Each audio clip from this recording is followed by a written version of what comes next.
Ayun guys, yun nga sabi ko sa inyo, 'di ba?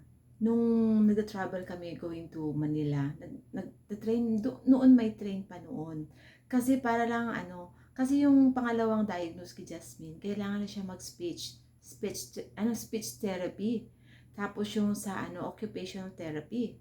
So, that time dito sa Bicol, yung speech pumupunta lang dito, siguro once a month. Tapos yung slot punuan pa. Kaya namroblema kami. Baka hindi namin ma-fill upan yung mga kailangan ni Jasa. Kaya ang ginawa namin, talagang nag-search yung daddy niya kasi mahilig din talaga siya mga connection, ganun, patulong siya sa mga pinsan niya nasa Manila. Naghanap sila ng yung sa yung mga therapist nga. So nakakuha kami ng slot.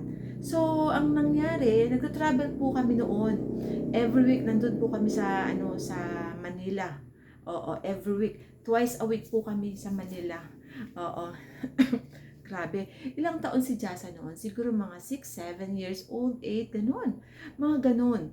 So, hindi namin hinintuan kasi si Jasa talagang nakikita namin super slow po talaga yung improvement niya. Yun po yung nangyari. Ako naman po, grabeng ang ko is tinitingnan ko kung ano ginagawa ng mga therapy. Meron nga po kami dati napuntahang therapy na hindi kami pwedeng sumilip man lamang. Ang talaga isolate yung bata.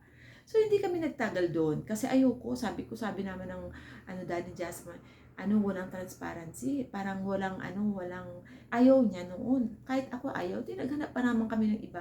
Nakakuha kami. So tuwang-tuwa kami kasi nakaka-participate ako, naririnig ko, may waiting area.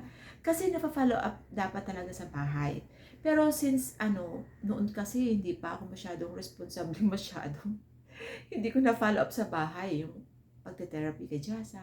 Parang inaasa ko na lang, no? Tapos yung mga anak ko din, sumasama rin pag nag-feedback yung mga therapist. Oo. Yung mga yung parang matagal-tagal na kami nagte-therapy kay Jasmine. Nagkakaroon ako interest kasi sabi ko, parang talaga, kailangan ko talaga mag-aral. No po, kailangan ko na rin talaga mag-focus. Kasi baka lalo pa si Jasang lalo pang hindi matulungan. So, nangyari siguro, ah, age of 9 siguro, doon pa lang ako nagseryoso. Kaya kung marami nagtatanong sa akin kung kung anong may advice ko sa mga parents na nag-uumpisa pa lang sa ganitong journey, Ah, alam niyo po, ang ma-advice ko talaga, kung nagpapa-therapy kayo sa mga bata, dapat talaga alamin niyo. Dapat talaga participate kayo. Para pag uwi niyo sa bahay, i-continue yun. Continue yun sa bata, may continuity. Continuity. Parang i-continue mo sa bahay. Para yung bata, mas maraming ma-absorb. Kaya pala sabi ko, ang hina ng improvement ni Jasa. Kasi hindi ko malamang i-follow up sa bahay. Akala ko, nagte-therapy na, so bahala na sila. Yun ang big mistake kong ginawa. Oo, very big mistake ko talaga. Kaya ang advice ko talaga sa inyo po, pag nagte-therapy ang bata, aralan nyo po, i-follow up nyo po sa bahay. Kasi po tayo mga magulang ang mahabang oras na kasama yung mga bata. Tsaka pag nasa good mood sila, ang galing po nilang mag-listen, mag-follow. Yun po yung talagang sobrang pinagsisisihan ko.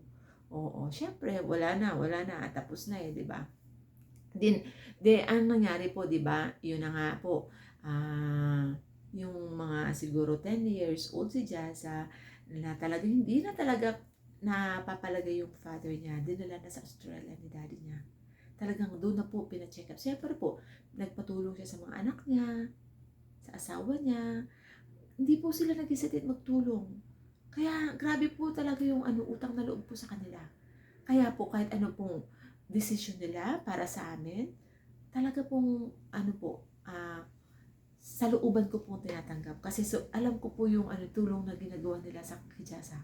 Sobra po. Di na diagnose po si Jasa, pero yun po nag-stay si Jasa doon ng mag 2 months. sila nagtulong sa anak ko, si Jasa. Oo. Na ano po, na find out talaga si Jasa, autism. Autism po talaga si Jasa.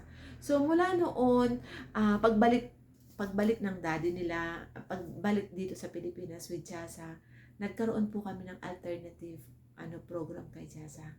Kasi po, nakikita namin hindi sapat yung 1 hour sa kanya. Since marami na rin po kami napagdaanan, taon na rin po yung nakita namin yung mga therapy. So, ang ginawa namin, nag-aral po kami, through Google, YouTube, tapos po yung dad niya nag-participate sa mga iba't ibang mga center, recreational center, na yun po talaga kailangan siya sa doon po nag-umpisa. Hindi na namin po pinasok sa sa therapy muna. Kasi mas grabe po kasi ang kailangan ni Jasmine, na kailangan tulong. Na syempre po, yung tulong na talagang sa sensory processing disorder niya po, sobra po dapat siya matulungan. O yun po, believe naman po ako sa program ng daddy niya kasi sobra pong nag-improve si Jasa. Oo, sobrang nag-improve. Kaya for now po, yun na muna po ang masasabi ko po sa inyo kasi ang dami-dami pong mga pagkakataon din po pwede po mag-vlog po ulit tayo.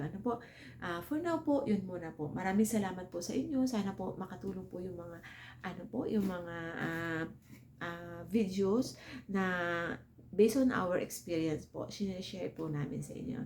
Maraming salamat po. God bless you all at kaya po natin yan. Sige po. Salamat.